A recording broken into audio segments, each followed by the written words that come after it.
नमस्कार दोस्तों। विधानसभा सत्र के दौरान गुरुवार को विधायकों के बीच जमकर हाथापाई हुई।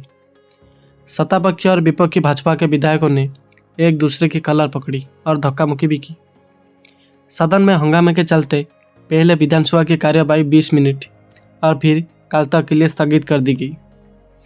दरअसल दोस्तों, लेकिन से विधायक खुर्शीद अहमद शेख ने सदन में आर्टिकल 370 की वापसी का बैनर लहराया था। बैनर पर लिखा था, हम अनुच्छेद 370 और 35 की बहाली और सभी राजनीतिक कैदियों की रिहाई चाहते। भाजपा विधायक और विपक्ष के नेता सुनील शर्मा ने इसका विरोध किया। विपक्षी सदस्य नाराबाजी करने लगे और भाजपा विधायक के विरोध का सिलसिला यही नहीं थमा।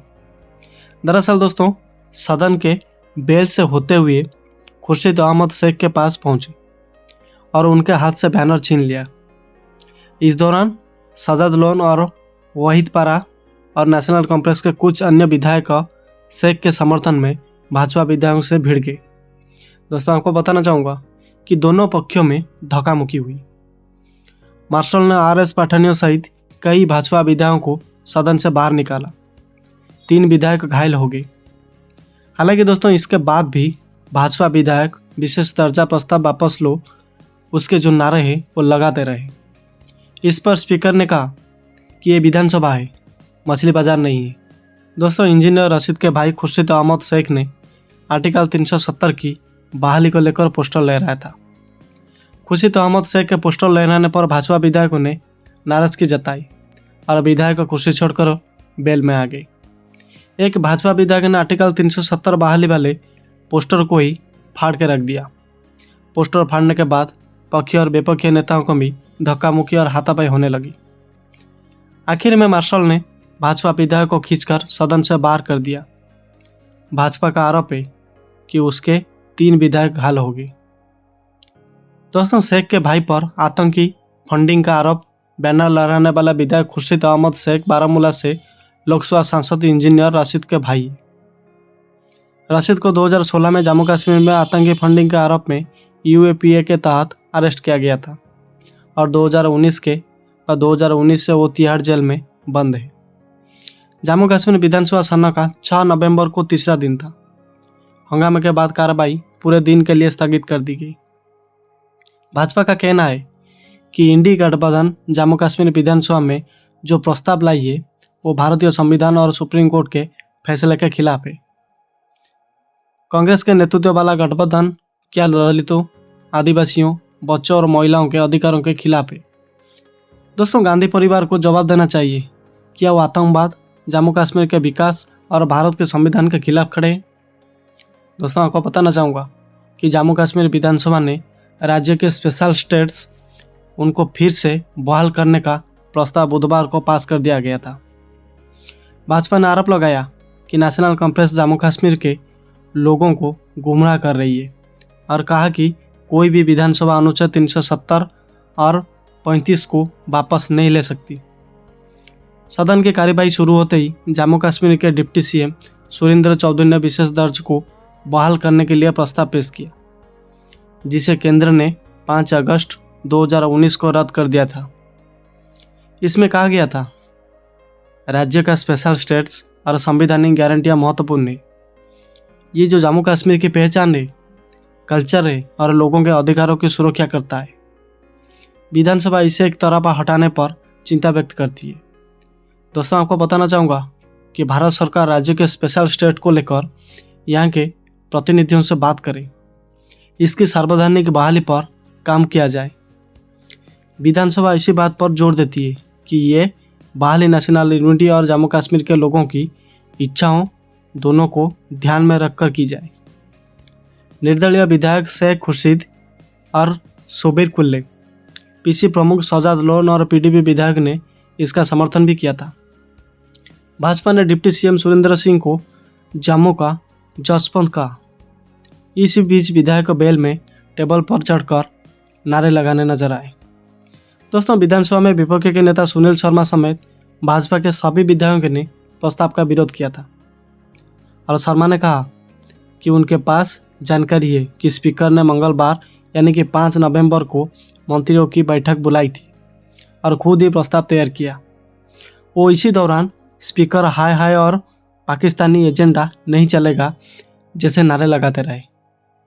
दोस्तों आपको बताना चाहूँगा कि शर्मा ने यह भी पूछा कि जब एलजी के अभिभाषण पर चर्चा होनी थी तो प्रस्ताव कैसे लाया गया। उन्होंने आगे भी कहा कि ये प्रस्ताव उन्हें मंजूर नहीं है। इसके बाद उन्होंने इसकी कॉपी फाड़कर बेल में फेंक दी।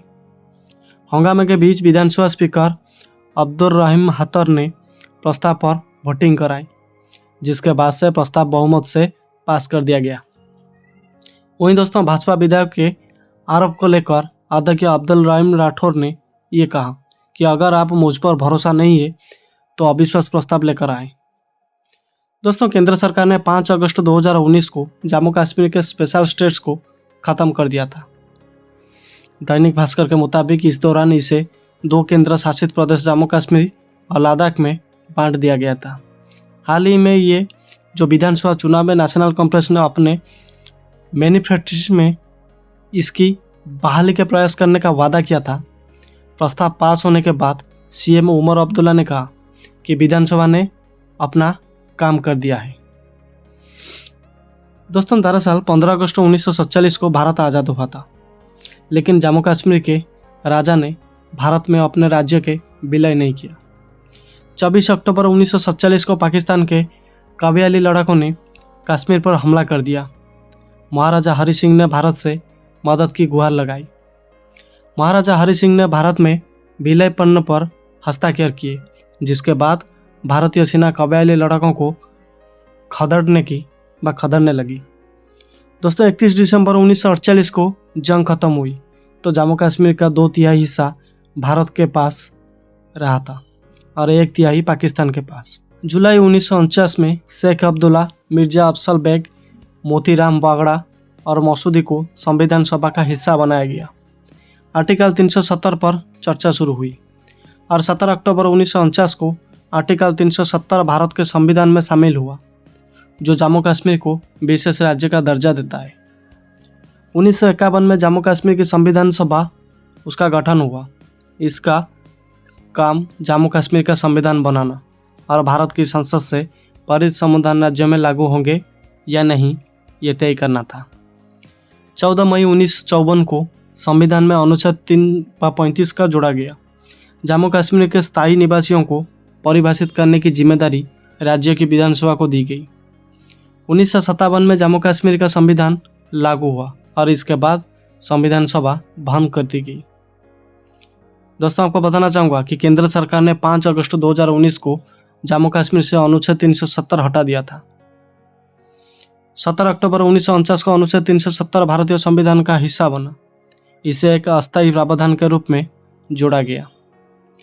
संविधान का अनुच्छेद 370 अस्थायी प्रावधान के जरिए जम्मू और कश्मीर को एक विशेष दायित्व वाले राज्य का दर्जा देता था। अनुच्छेद 370 के रूप में देखा जाए तो 1947 में शेख अब्दुल्ला ने तैयार की थी। शेख अब्दुल्ला को तत्कालीन प्रधानमंत्री जवाहरलाल नेहरू और महाराजा हरि सिंह ने जम्मू कश्मीर का प्रधानमंत्री नियुक्त किया था और अनुच्छेद 370 के तहत संसद को जम्मू कश्मीर के लिए रक्षा, विदेश और संचार के विषय में कानून बनाने का अधिकार था, लेकिन अन्य कानून को लागू कराने के लिए केंद्र राज्य के अनुमोदन पर निर्भर था। अनुच्छेद 370 के कारण जम्मू कश्मीर पर संविधान का अनुच्छेद 356 लागू नहीं होता था। इसकी वजह से ही जम्मू कश्मीर का अपना अलग अलग झंडा और प्रतीक चिन्ह भी था। दोस्तों वो आपको बताना चाहूँगा कि भारत के दूसरे राज्यों के लोग जो कि जम्मू कश्मीर में ज़मीन नहीं खरीद सकते, यहाँ के नागरिकों के पास दोहरी नागरिकता होती थी। एक नागरिकता जम्मू कश्मीर की और दूसरी भारत की होती थी। भारतीय संविधान का अनुच्छेद 360 जिसमें देश में वित्तीय आपातकाल लगाने का प्रावधान है, वो भी जम्मू कश्मीर पर लागू नहीं होता था। 5 अगस्त 2019 को कश्मीर से धारा 370 हटा ली गई। केंद्र सरकार ने राष्ट्रपति की मंजूरी के साथ ही अधिसूचना जारी की और राज्यसभा में इससे जुड़ा संकल्प भी पेश किया। तो दोस्तों इसी विषय को लेकर आपके मन में जो भी राय है हमें कमेंट बॉक्स में ज़रूर बताइएगा और दोस्तों वीडियो को ज़्यादा से ज़्यादा शेयर कीजिएगा और हमारे चैनल को पहली बार आए हैं तो सब्सक्राइब करके बेल आइकन को दबा दीजिएगा। धन्यवाद दोस्तों। जय हिंद, जय भारत।